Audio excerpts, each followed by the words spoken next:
विवाह तक का सफ़र।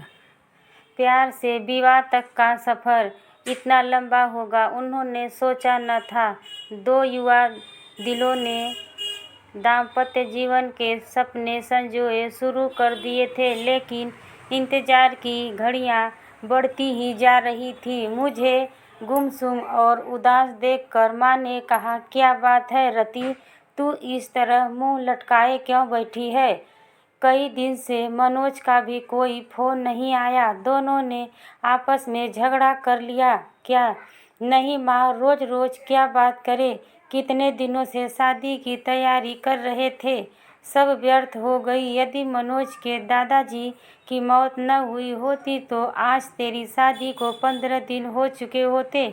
वह काफ़ी बूढ़े थे, 13वीं के बाद शादी हो सकती थी, पर तेरे ससुराल वाले बड़े अलग विचारों के हैं। कहते हैं कि साये नहीं है, अब तो 5-6 महीने बाद ही शादी होगी। हमारी तो सब तैयारी व्यर्थ हो गई। शादी के कार्ड बढ़ चुके थे, फंक्शन हॉल का कैटरर को, सजावट करने वाले को और भी कई लोगों को एडवांस पेमेंट कर चुके थे। 6 महीने शादी सरकाने से अच्छा खासा नुकसान हो गया है। इसी बात से तो मनोज बहुत डिस्टर्ब है। माँ पर कुछ कह नहीं पाता। बेटा, हम भी कभी तुम्हारी उम्र के थे, तुम दोनों के एहसास को समझ सकते हैं, पर हम चाह कर भी कुछ नहीं कर सकते। मैंने तो तेरी सास से कहा भी था कि साये नहीं है, तो क्या हुआ? अच्छे काम के लिए सब दिन शुभ होते हैं। अब हमें शादी कर देनी चाहिए। मेरा इतना कहना था कि वह तो भड़क गई और कहने लगी, आपके लिए सब दिन शुभ होते होंगे, पर हम तो सायों के भरोसा करते हैं। हमारा इकलौता बेटा है। हम अपनी तरफ से पुरानी मान्यताओं को अनदेखा कर मन में कोई वहम पैदा नहीं करना चाहते। रति सोचने लगी कि मम्मी इससे ज़्यादा क्या कर सकती है और मैं भी क्या करूं? मम्मी को कैसे बताऊं कि मनोज क्या चाहता है?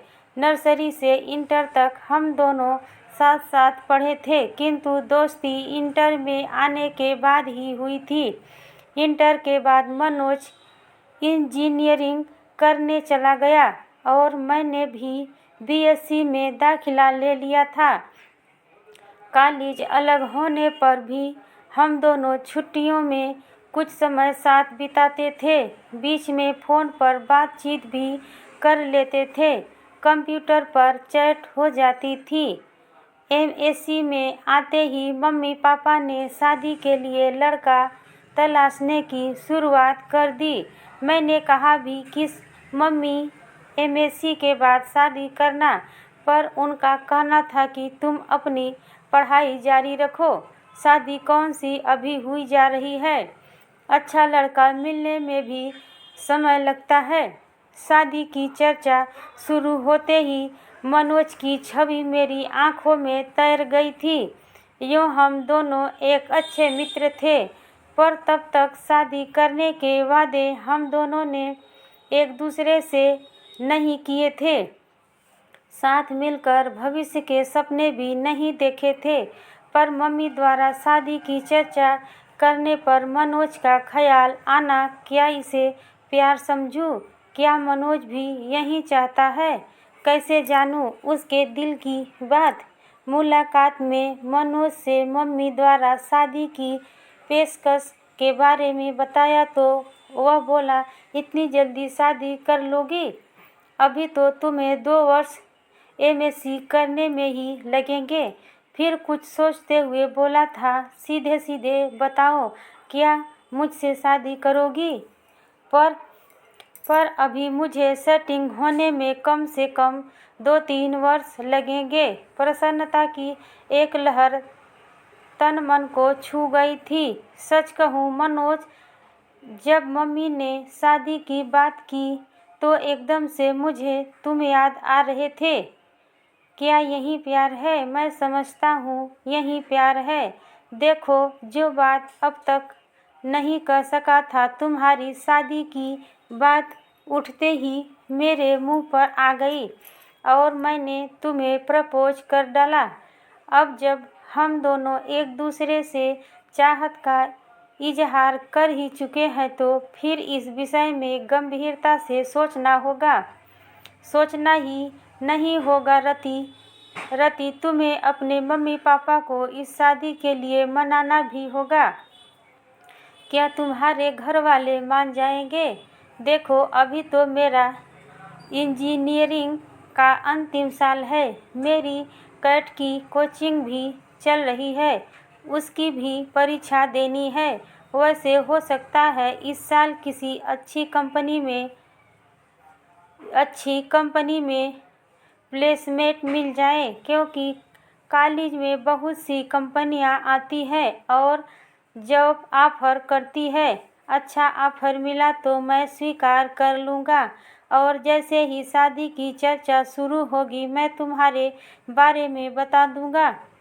प्यार का अंकुर तो हमारे बीच पनप ही चुका था और हमारा यह प्यार अब जीवन साथी बनने के सपने भी देखने लगा था। अब इसका जिक्र अपने अपने घर में करना जरूरी हो गया था। मैंने मम्मी को मनोज के बारे में बताया तो वह बोली, वह अपनी जाति का नहीं है, यह कैसे हो सकता है? तेरे पापा तो बिल्कुल नहीं मानेंगे।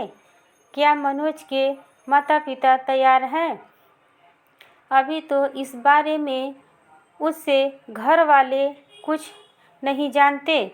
फाइनल परीक्षा होने तक मनोज को किसी अच्छी कंपनी में जॉब का ऑफर मिल जाएगा और रिजल्ट आते ही वह कंपनी ज्वाइन कर लेगा। उसके बाद ही वह अपने मम्मी पापा से बात करेगा। क्या ज़रूरी है कि वह मान ही जाएंगे? मम्मी, मुझे पहले आपकी इजाज़त चाहिए। यह फैसला मैं अकेले कैसे ले सकती हूँ? तुम्हारे पापा से बात करनी होगी। उनसे बात करने के लिए मुझे हिम्मत जुटानी होगी। यदि पापा तैयार नहीं हुए तो तुम क्या करोगी? करना क्या है मम्मी, शादी होगी तो आपके आशीर्वाद से ही होगी, वरना नहीं होगी। इधर मेरा MSc फाइनल शुरू हुआ, उधर इंजीनियरिंग पूरी होते ही मनोज को एक बड़ी कंपनी में अच्छा स्टार्ट मिल गया था और यह भी करीब तय था कि भविष्य में कभी भी कंपनी उसे US भेज सकती है। मनोज के घर में भी शादी की चर्चा शुरू हो गई थी। मैंने मम्मी को जैसे तैसे मना लिया और मम्मी ने पापा को, किंतु मनोज की मम्मी इस विवाह के लिए बिल्कुल तैयार नहीं थी। इस फैसले से मनोज के घर में तूफान उठ खड़ा हुआ था। उसके घर में पापा से ज़्यादा उसकी मम्मी की चलती है, ऐसा एक बार मनोज ने ही बताया था। मनोज ने भी अपने घर में ऐलान कर दिया था कि शादी करूँगा तो रति से, वरना किसी से नहीं। आखिर मनोज के बहन बहनोई ने अपनी तरह से मम्मी को समझाया था। मम्मी, आपकी यह जिद मनोज को आपसे दूर कर देगी। आजकल बच्चों की मानसिक स्थिति का कुछ पता नहीं चलता कि वह कब क्या कर बैठे। आज के ही अखबार में समाचार है कि माता पिता की स्वीकृति न मिलने पर प्रेमी प्रेमिका ने आत्महत्या कर ली। वह दोनों बालिग हैं। मनोज अच्छा कमा रहा है। वह चाहता तो अदालत में शादी कर सकता था, पर उसने ऐसा नहीं किया और आपकी स्वीकृति का इंतजार कर रहा है। अब फैसला आपको करना है। मनोज के पिता ने कहा था, बेटा, मुझे तो मनोज की इस शादी से कोई एतराज नहीं है।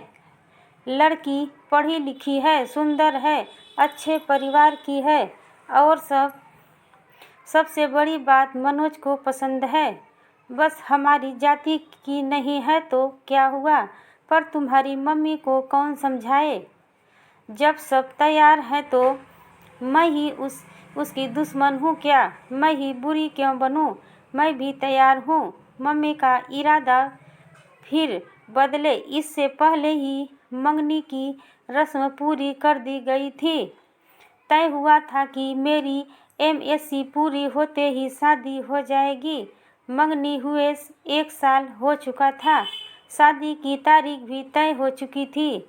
मनोज के बाबा की मौत न हुई होती तो हम दोनों अब तक हनीमून मनाकर कुल्लू मनाली शिमला से लौट चुके होते और 3 महीने बाद मैं भी मनोज के साथ अमेरिका चली जाती।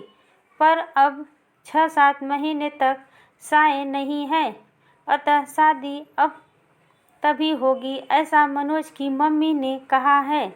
पर मनोज शादी के टलने से खुश नहीं है। इसके लिए अपने घर में उसे खुद की बात करनी होगी।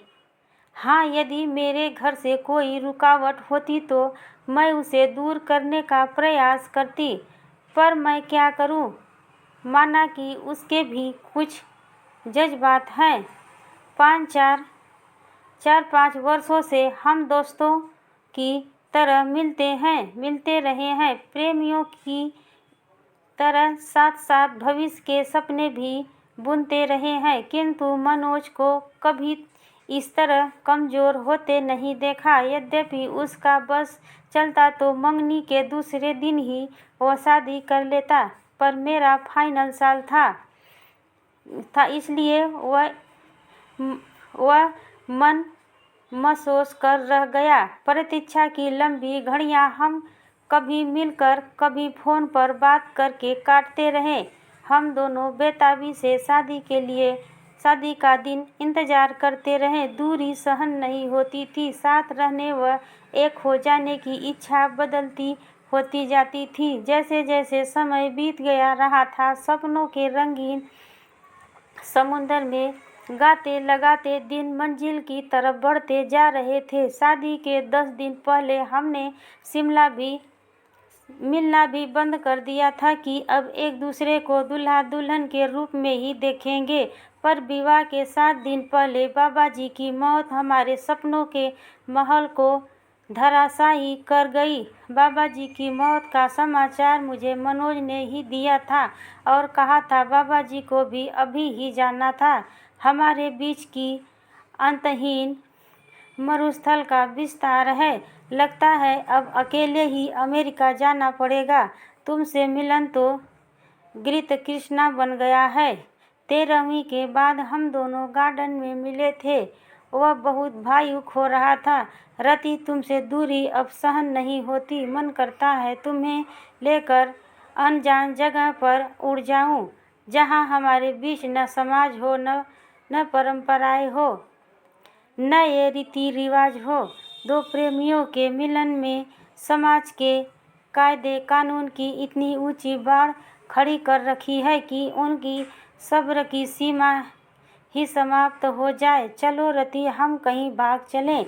मैं तुम्हारा निकट सान्निध्य चाहता हूँ।